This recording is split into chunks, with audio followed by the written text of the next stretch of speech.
en esas oraciones que tenéis los jueves, estar con vosotros. Pero el trabajo es mucho y ahora pues también yo soy experto en complicarme la vida, soy un catedrático tremendo para ello, y ahora he vuelto otra vez a la radio, así que los jueves por la tarde de 5 a 6 volveremos a tener un programa en el 106.8 de la FM, ahí estaremos, si queréis sintonizar. Habrá también participación, haremos programas también de intercesión, en fin, tendremos una variedad de programas por si deseáis y tenéis tiempo para oírlo en el 106.8 de la FM, ahí estaremos todos los jueves que Dios nos lo permita. Que el nombre de nuestro Dios sea glorificado. La verdad es que llevamos una mañana de bendición. Mi Dios me está bendiciendo esta mañana de una manera muy especial por todas las cosas, incluso, como no, por el recuerdo que nos traía nuestro hermano acerca de este ministerio tan extraordinario de los Gedeones, ¿verdad?, que conocemos durante tantos años, y a muchos hermanos y hermanas que han trabajado y siguen trabajando en ello. Pedir a Dios que Dios los siga bendiciendo en el nombre de Jesús. Aleluya. Yo en esta mañana traigo un consejo. Voy a tratar de ser lo más cortito posible para que sea de bendición, tanto lo que se dice por su cortedad y también por lo que se diga en el nombre del Señor. Aleluya. Amén. Vamos a abrir nuestras Biblias, aquellos que las tenéis aquí en el local, en el capítulo 37 del libro del Génesis. Vamos a leer los versículos del 17 hasta el 24. Lo hacemos en el nombre del Padre, del Hijo y del Espíritu Santo. Génesis capítulo 37, los versículos del 17 hasta el 24. Dice así, hermanos, la palabra de Dios. Aquel hombre respondió: ya se han ido de aquí. Y yo les oí decir: vamos a Dotán. Entonces José fue tras de sus hermanos y los halló en Dotán. Cuando ellos lo vieron de lejos, antes que llegara cerca de ellos, conspiraron contra él para matarle. Y dijeron el uno al otro: he aquí viene el soñador. Ahora pues venid y matémosle y echémosle en una cisterna. Y diremos: alguna mala bestia lo devoró, y veremos qué será de sus sueños. Cuando Rubén oyó esto, lo libró de sus manos y dijo: no lo matemos. Y les dijo Rubén: no derraméis sangre, echadlo en esta cisterna que está en el desierto, y no pongáis mano en él, por librarlo así de sus manos, para hacerlo volver a su padre.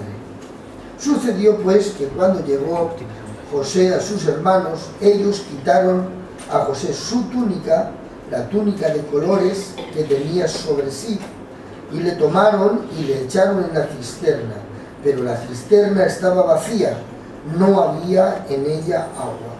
Y se sentaron a comer pan, y alzando los ojos miraron, y aquí una compañía de ismaelitas que venía de Galaad, y sus camellos traían aromas, bálsamo y mirra, e iban a llevarlo a Egipto.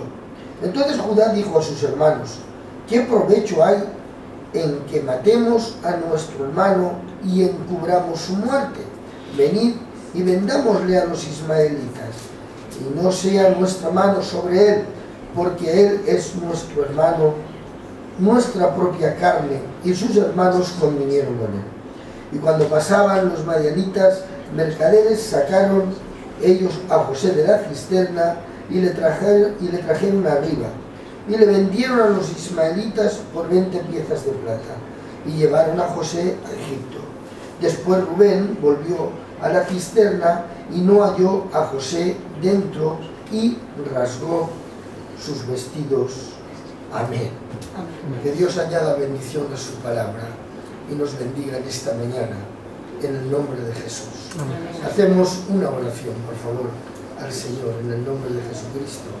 Señor, quiero darte gracias por la oportunidad que me das de nuevo de poder estar aquí con mis hermanos y con mis hermanas, Señor, para poder compartir una palabra de ánimo, una palabra, Señor, que produzca gozo en nuestros corazones y que de una manera muy eficaz, Señor, pueda venir consolando, Dios eterno, aquellas cosas, Dios mío, que no podemos entender ni podemos comprender, Señor, y que cada día, Señor, nuestra vida esté más sometida a los acontecimientos, siempre glorificando tu nombre y adorándote a ti.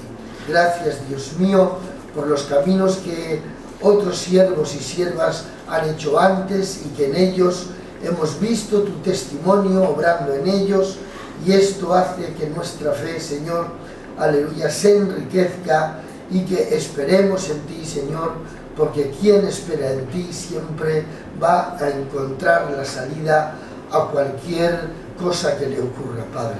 Te damos gracias en esta mañana por la lectura y por tu palabra, en el nombre de Jesús de Nazaret. Amén.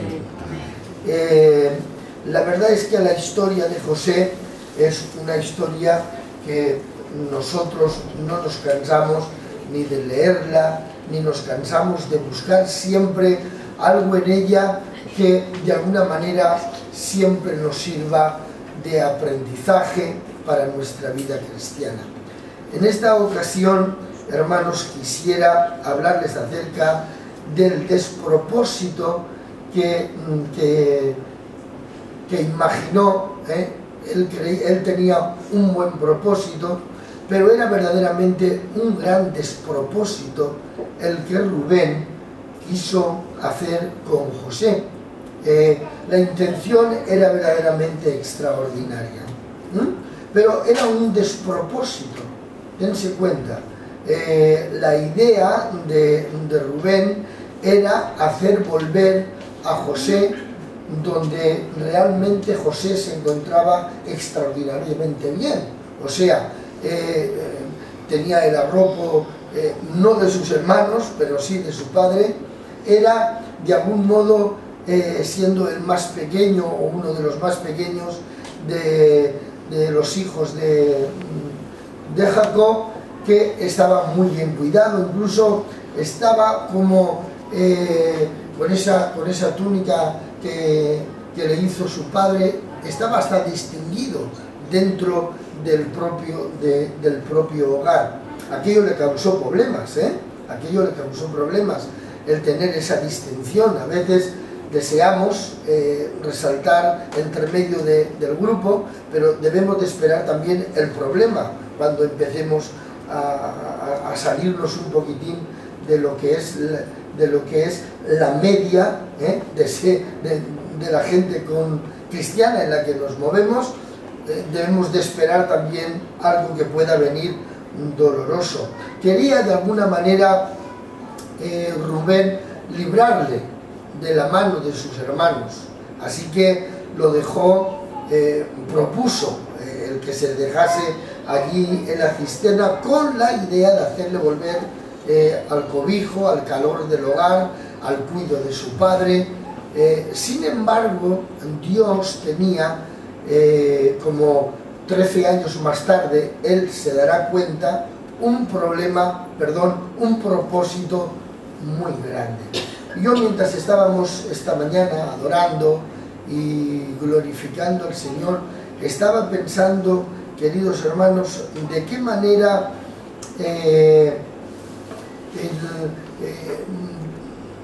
debemos a veces de saber distinguir entre el propósito que Dios tiene con nuestra vida y ese espíritu a veces demasiado protector que tenemos los unos para con los otros, incluso a veces un espíritu tan protector y tan temeroso, aleluya, que puede rayar de algún modo un poco a ofender la soberanía de Dios, tratando de alguna manera de evitarnos ciertos dolores o ciertos malestares los unos a los otros. Porque al fin de cuentas lo que estaba intentando Rubén era que no matasen a José. Sin embargo, lo metió en una cisterna que, a Dios gracias, no había agua en ese momento. La intención de lo que esperaban de alguna manera los hermanos mientras comían y bebían era que el agua llegara, o sea que el agua tenía que llegar en algún momento a aquella cisterna, y parecía que nosotros comemos y bebemos hasta que de alguna manera llegue lo que tenga que llegar a esa cisterna. Pero Rubén tenía la intención de que ni tan siquiera tuviera que luchar ni con el agua que pudiera llegar a aquella cisterna en cualquier momento. Así que se apresuró a querer sacarle de allí, pero cuando llega a la cisterna, para evitarle, quédense con la palabra, era un despropósito. Lo que Rubén tenía era un despropósito, porque iba o deseaba, sin saberlo, el romper verdaderamente el propósito que tenía Dios con José. Tenía un propósito tremendo. Dios tiene un propósito con cada uno de nosotros. El nombre de Dios sea glorificado para siempre. Aleluya. Tiene verdaderamente un propósito para cada uno de nosotros. Amén. Y por lo tanto, vemos que a veces ese temor que a veces nos puede invadir los unos a los otros cuando nos vemos en dificultades, o cuando vemos en dificultades y en problemas a la gente que nos rodea. Parece que nos invade un temor, como que en esa prueba, en esa enfermedad, en esa situación, en esa necesidad, podemos llegar a tener, repito por segunda vez, una actitud incluso de ofender un poco, voy a decir poco, de ofender un poco lo que es realmente la soberanía de Dios, el llamamiento real que Dios nos ha hecho a cada uno de nosotros. Este era lo que invadía. Había algo que Dios había compartido con José, y José lo había compartido con sus hermanos. Había compartido que había tenido dos sueños en los cuales él no los interpretó, los interpretaron ellos y su propio padre, y la interpretación que les dio era correcta. Es decir, que nosotros vamos a tener que doblegarnos delante de ti, tu padre y tu madre vamos a tener que doblegarnos delante de ti. Él jamás interpretó aquello. Él lo único que dijo fue que había tenido esos dos sueños, y aquellos sueños también le causaron el ser distinguido entre los demás hermanos, así que también tomaron contra él la idea y decir: vamos a ver qué es lo que va a pasar con este soñador y con sus sueños.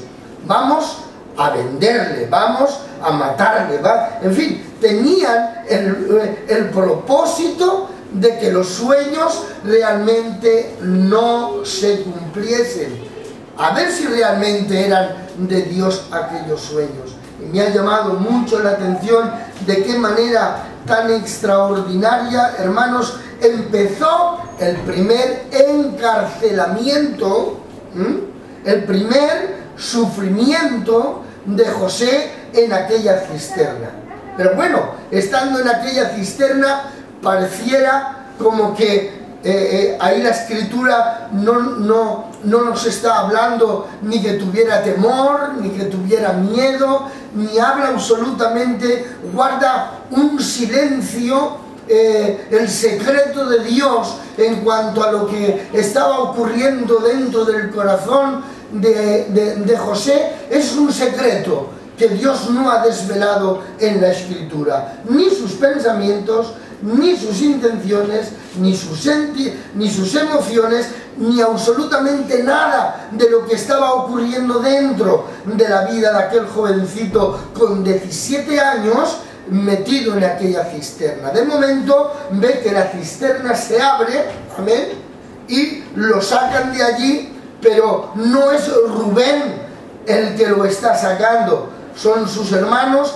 aconsejado por Judá, para que lo tomen y lo vendan a los ismaelitas. Tampoco nos dice la Escritura, amén, todo lo que estaba ocurriendo por dentro en la vida de José es un secreto para Dios, es decir, un secreto que Dios no ha desvelado, lo que ocurría dentro de la vida de José. Y así, después de ser vendido, cuando llega a la casa de Potifar, y allí también de alguna manera ya saben lo que le ocurrió con la mujer de Potifar, porque aquella era una mala mujer e intentó hacer con él, ¿verdad? Al no conseguir con él lo que deseaba, lo denunció como que él había sido el que había querido abusar de ella, tener un comportamiento mal. Aquello tampoco está revelado, lo que ocurría dentro de la vida de José. Más tarde, al ser encarcelado allí en la cárcel, porque Dios estaba con él, fue bendecido de una manera estupenda y extraordinaria y se convirtió en el jefe, de alguna manera, por llamarlo de alguna manera, dentro de la misma cárcel. Qué tremendo, ¿no? Aleluya, es tener a Dios con nosotros, aleluya, en cualquier situación y en cualquier momento. Allí estaba Dios también con aquel jovencito José. Y allí también hay dos que tienen un sueño, el copero y el panadero. Él se los interpreta, ocurre tal cual tiene que ocurrir, pero a quien le beneficia de alguna manera con la interpretación del sueño, dice la Biblia, que es el copero, se olvida de él. También ahí el silencio de lo que pasa dentro de la vida de aquel joven, Dios no lo desvela. No tenemos ningún tipo de anotación en la Escritura de lo que estaba pasando por dentro en la vida de José. Cuando ya llega que sale de allí, de la cárcel, porque el copero se acuerda de sus pecados, amén, y de sus faltas, y lo recuerda delante de Faraón. Ya sabes que sale de allí y que tiene aquel sueño, el rey Faraón lo interpreta, aquello es una bendición tremenda. Es decir, los sueños que él tuvo nunca los interpretó. Sin embargo, los sueños que iban teniendo los demás, él los iba interpretando y se iban cumpliendo. Sin embargo, los suyos, hermano Tony, los suyos que había tenido, parecía que no se iban a cumplir. Jamás parecía que se iban a cumplir. Y a veces esto es lo que realmente pasa a los hombres y a las mujeres que son maduras en Cristo. Esto es lo que a veces realmente pasa a los hombres y a las mujeres que están dedicados a un servicio realmente como Dios realmente nos ha llamado a servirle, que estamos confirmando, realizando, ayudando para que los sueños de los demás se vayan cumpliendo, y parece que los nuestros no tienen absolutamente cumplimiento, que se van pasando los años y que solamente sentimos el dolor de haber sido despreciados, el dolor de haber sido arrinconados, el dolor de no haber sido comprendidos, el dolor y la herida de no ser realmente, aleluya, apreciados realmente con el esfuerzo y el trabajo, amén, y la responsabilidad por la cual estamos en la obra del Señor y ayudando a los demás. A veces el fruto de la siembra tarda demasiado. Sin embargo, amén, sí que estaba viendo José cómo se cumplían los sueños de los demás. Sin embargo, los suyos pareciera que no tenían cumplimiento. Pero me ha llamado mucho la atención que en toda esa trayectoria de esos 13 años tan terribles y tan tremendos, de que salió de un hogar protegido, de un padre reconocedor, que incluso le decía y le daba tarea para que supiera cómo estaban las ovejitas que pastoreaban sus hermanos, que iba a llevarles comida, aquel desprecio tan terrible y la idea tan tremenda de querer matarle, y después de ser vendido, después de ser maltratado por aquella mujer, después de estar allí y ser olvidado en la cárcel por aquel a quien le interpretó el sueño y se cumplió. Llega un momento, queridos hermanos, donde se guarda totalmente un silencio tan tremendo que tiene que llevar ropas de egipcio, tiene que pintarse como los egipcios, tiene que aceptar la cultura egipcia, y tiene que vivir de aquel modo. Y de la noche a la mañana empieza a cumplirse la interpretación del sueño que había tenido Faraón. Faraón había tenido aquel sueño, se terminaron los 7 años de una abundancia muy grande y empiezan los 7 años de escasez. Y allí aparecen una serie de hombres que él reconoce, que él sabe que son sus hermanos. Y empieza a tener un trato con ellos, si ustedes que seguro que lo han leído muchísimas veces, amén, empieza a tener un trato con ellos como que parece que el trato que está teniendo con ellos es todo lo que ha estado pensando desde la cisterna, que ha estado pensando desde que va detrás de los ismaelitas, ahí atado posiblemente detrás de algún camello, aleluya, que está pensando que se ha tenido que enfrentar a aquella mujer, que se ha tenido que enfrentar a la cárcel, que se ha tenido que enfrentar al olvido, y está teniendo un trato con ellos. No, veis para allá, traedme esto, les mete la copa allí para luego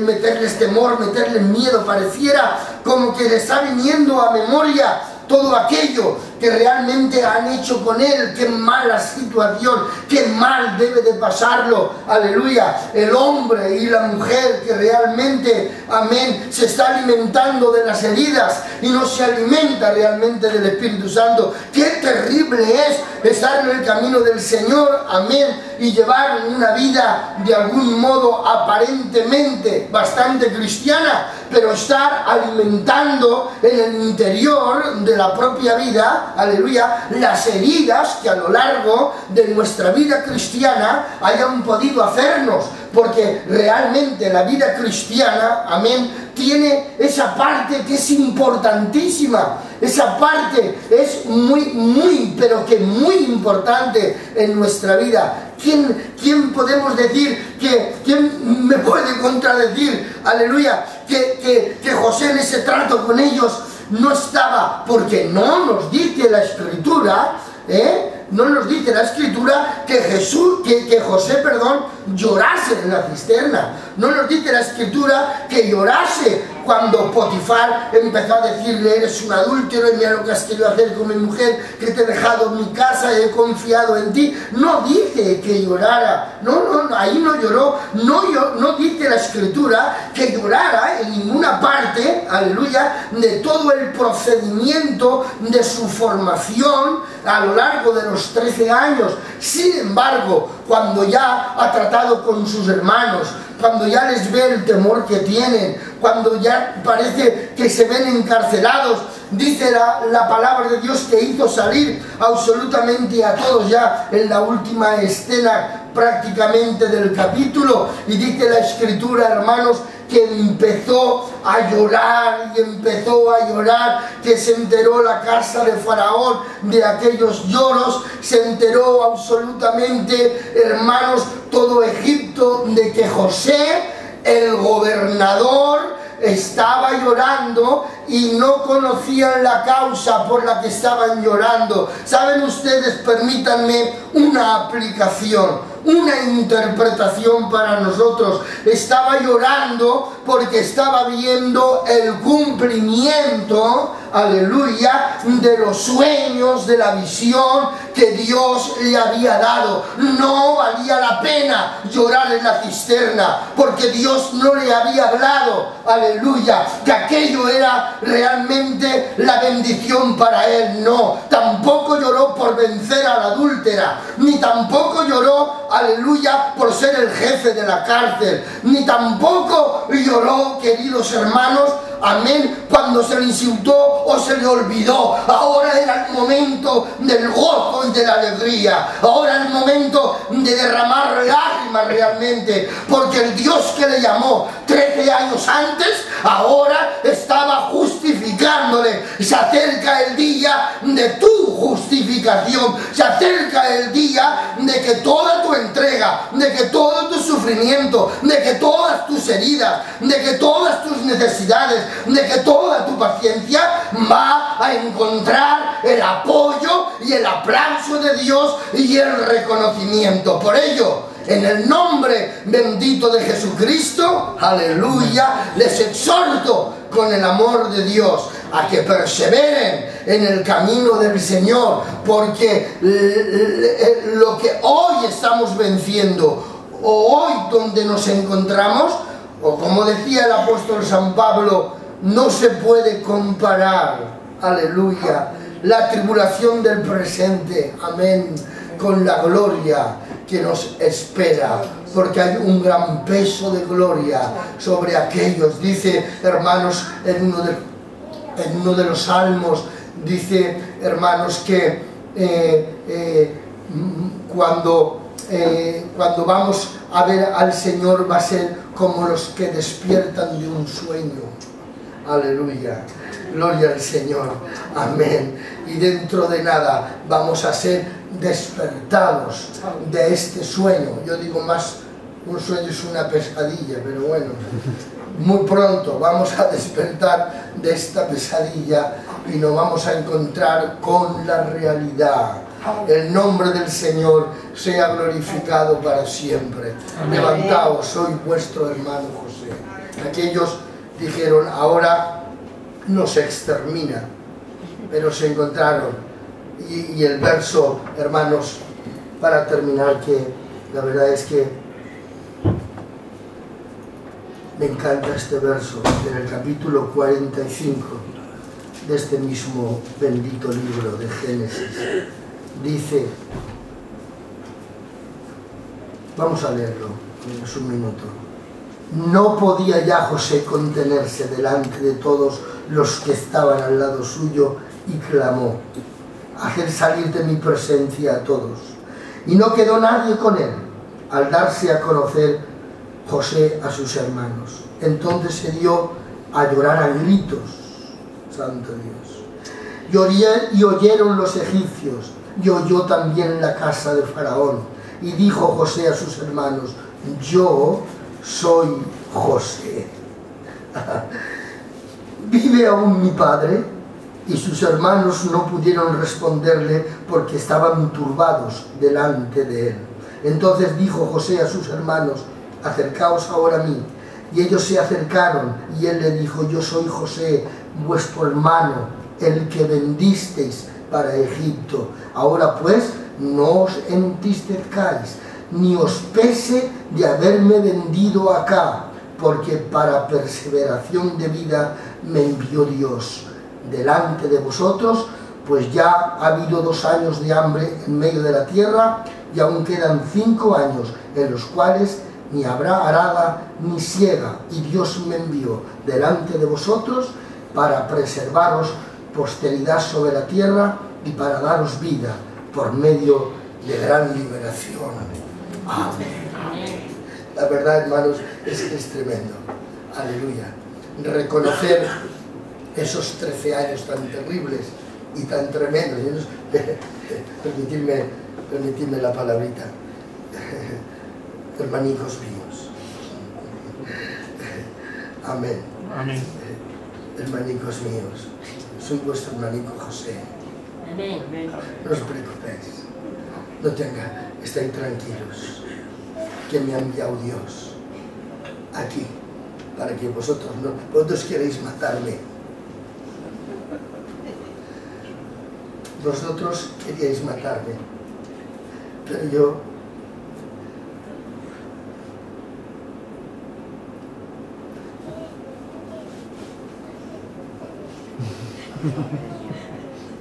vosotros queríais matarme, pero Dios me envió delante. Amén. Para que vosotros viváis. Ay, Padre, eso es tremendo. Cuando habíamos realizado todo el proyecto de Dios,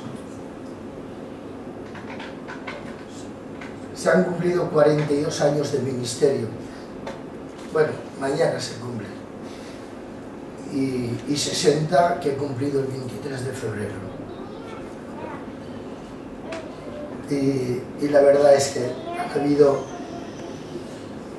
sueños tremendos, profecías tremendas. El otro día me decía un joven, el sábado decía, hermano, tengo un problema, estoy muy herido. Digo, ¿qué te pasa? Dice, pues que el año pasado vino un hombre, un siervo de Dios que yo respeto, y me dio una profecía con detalles y con todo, y la verdad es que con tantos detalles que me daba, cosas escondidas y todo, pues, y puso una fecha para el cumplimiento de esas profecías, y ha llegado la fecha y no se han cumplido, y estoy muy herido. Digo, mira, vamos a hacer una cosa. Dice la Biblia que examinemos las profecías y que nos quedemos con la parte buena. Olvídate de que te puso fecha, ahí se equivocó. Ahí se equivocó. Pero lo demás era cosas que tuviste misteriosas, escondidas. Dice, sí, no, quédate con eso. Con lo otro no. Con la fecha no te queda porque no se ha cumplido. Pero con lo otro quédate. Amén. Quédate con la parte, ahora os digo a vosotros, quédate con la parte importante del dolor y del quebranto. Quédate con esa parte que es la que te forma, la que te madura. Lo otro no importa. Amén. Amén. Lo importante es quedarse con esa mejor parte. Como siempre he disfrutado con vosotros. Que Dios os bendiga mucho. Amén. Amén.